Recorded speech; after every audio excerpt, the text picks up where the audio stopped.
আসসালামু আলাইকুম, welcome back to my channel. আজকে আপনাদের সাথে ডিম ভুনার রেসিপিটি শেয়ার করব। এই ডিম ভুনাটা খেতে কিন্তু খুবই মজার হয় আর খুব কম সময়ে তৈরি করে নেওয়া যায়। যদি হাতে সময় না থাকে আর কি রান্না করবেন বুঝতে না পারেন, তাহলে ইজিলি এই ডিম ভুনাটা তৈরি করে নিতে পারেন। চলুন তাহলে ডিম ভুনার রেসিপিটি দেখে নেওয়া যাক।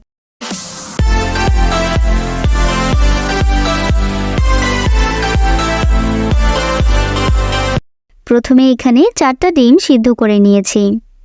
এখন ডিমে সামান্য হলুদ আর লবণ দিয়ে মেখে নিয়েছি।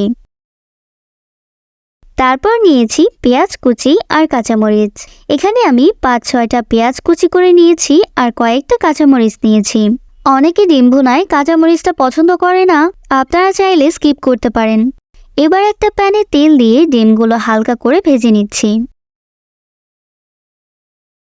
এবার ডিমগুলো উঠিয়ে এতে এলাচ, দারচিনি আর তেজপাতা দিয়েছি।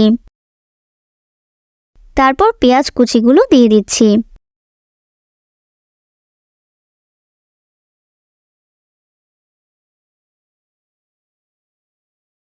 পেঁয়াজটা একটু ভেজে সামান্য পানি দিয়ে দিচ্ছি। এবার আদা রসুনের পেস্ট দিয়েছি 1 চা চামচ করে।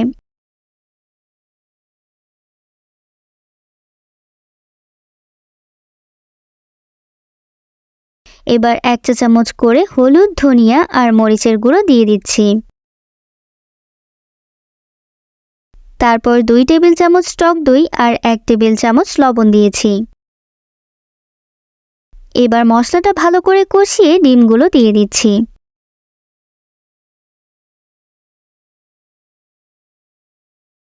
ডিমগুলো ভালো করে মশলার সাথে মিশিয়ে নামিয়ে নিচ্ছি। অনেক সময় আমরা ডিমটা খেয়ে ফেলি, মশলাটা কিন্তু রয়ে যায়, খেতে ভালো লাগে না।